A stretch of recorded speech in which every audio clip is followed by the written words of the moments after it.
नमस्कार, श्री स्वामी समर्थ. मी अर्चना आणि तुम्ही पाहत आहेत स्वामी भक्ती मराठी. मित्रांनो, आजपासून गुरुचरित्र पारायणाला सुरुवात झाली आहे आणि बऱ्याच महिला हे पारायण करणार आहेत. तर हे पारायण 7 दिवस असणार आहे. तर कोणी केंद्रात जाऊन हे पारायण करणार आहे आणि ज्यांना केंद्रात जाऊन हे पारायण करायला जमणार नाही तर ते घरी करणार आहेत.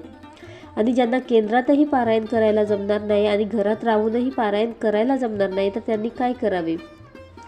ज्यांची पारायण करण्याची खूप इच्छा आहे पण काही अडचणींमुळे त्यांना ही सेवा करायला जमणार नाही तर काय करावे? तर या 7 दिवसामध्ये आपण काय करू शकतो, तर याची संपूर्ण माहिती आपण या व्हिडिओमध्ये बघणार आहोत. तर संपूर्ण व्हिडिओ बघा आणि जे कोणी नवीन असेल या चॅनलवरती तर सबस्क्राईब करा. तर या 7 दिवसामध्ये आपल्याला पारायण करायला जमणार नाही पण आपण कोणती ना कोणती सेवा ही स्वामींची करणारच आहोत.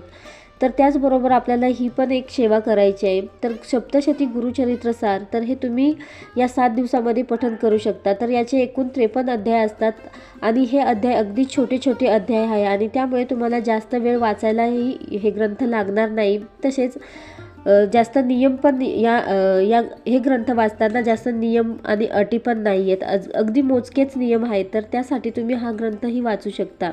तुमच्याकडून जर गुरुचरित्र पारायण करताना तुमच्याकडून नियम अटी जर पाळले जाणार नसेल तर तुम्ही ते पारायण करू नका आणि तुम्ही गुरुचरित्र सप्तशती गुरुचरित्र सार हे पठण तुम्ही करू शकता या 7 दिवसामध्ये.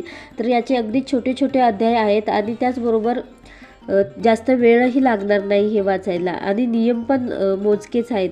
तर हे पारायण करताना म्हणजे सप्तशती गुरुचरित्र सार हे पठण करताना तुम्हाला 7 दिवस ब्रह्मचार्याचे पालन करायचे आहे. त्याचबरोबर कांदा लसूण वर्ज्य करायचा आहे आणि अन्न हे वर्ज्य करायचे आहे. तसेच 7 दिवस गादीवर झोपू नये. तर हे अध्याय तुम्ही 1 दिवसातही वाचू शकता. तर या ग्रंथाचेही तुम्ही पारायण करू शकता.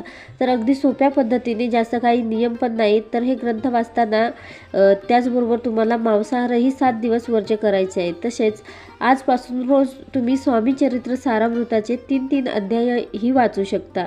तुमच्याकडे वेळ असेल तर तुम्ही ह्या पण सेवा करू शकता. त्याचबरोबर 11 माळी श्री स्वामी समर्थ जपही करू शकता. तसेच तारक मंत्राचेही तुम्ही पठण करू शकता. तुम्हाला होतील तितक्या वेळ तुम्ही तारक मंत्राचे पठण करू शकता. तर या सेवा श्रद्धेने जर सेवा ही केली तर नक्कीच तुमच्या आयुष्याचं सोनं होईल आणि जास्तीत जास्त सेवा करा. तर या 7 दिवस तुम्ही केंद्रामध्ये जाऊनही तुम्हाला होतील तितक्या सेवा करायच्या आहे. तर बऱ्याच गोष्टी या केंद्रामध्ये करायला मिळतात, सेवा करायला मिळतात. तर अवश्य केंद्रात जाऊनही तुम्ही सेवा करायची. म्हणजे तिथे जाऊन फक्त पठण करायचे, पारायण करायचे हेच नाही, तर तिथे जाऊन 7 दिवस प्रहर करायचा. तर प्रहरासारखी खूप मोठी उच्च कोटीची ही सेवा आहे. अनेकांनी ही सेवा करूनही अनेक प्रकारचे अनुभव मिळवलेत. तर तुम्हीही तिथे जाऊन तुम्हीही या सेवा करू शकता. तर या ज्या सेवा आहे तर तुम्ही अगदी श्रद्धेने करा. नक्कीच स्वामी तुम्हाला प्रसन्न होऊन आशीर्वाद देतील. तर तुम्हाला आजपासून 7 दिवस तुम्हाला ज्या ज्या सेवा करायला जमतील त्या सेवा नक्कीच वेळ काढून करा. कारण वर्षातून एकदाच आपल्याला या सेवा करायला वेळ मिळतो. म्हणजेच या सप्ताहात, दत्त जयंतीच्या सप्ताहात ज्या आपण सेवा करतो तर त्याचे फळ हे अनंत कोटीने मिळते आणि त्यासाठीच आपल्याला वर्षातून फक्त एकदाच आपल्याला ही वेळ मिळते. तर नक्कीच तुम्ही तुमच्या वेळात वेळ काढून तुम्ही या सेवा करा आणि नक्कीच अनुभव घेऊन बघा. नक्कीच तुम्हाला चांगला अनुभव मिळेल. तर नक्कीच तुम्ही गुरुचरित्र पारायण तुम्हाला जर करणं शक्य नसेल, त्याचे नियम अटी पाळणं शक्य नसेल तर तुम्ही नक्कीच सप्तशती गुरुचरित्र सार हे पठण करू शकता. त्याचबरोबर स्वामी समर्थांच्या 11 माळी जप, त्याचबरोबर स्वामी चरित्र सारामृताचे रोज 3 अध्यायही तुम्ही वाचू शकता. त्याचबरोबर तारक मंत्राचेही पठण करू शकता.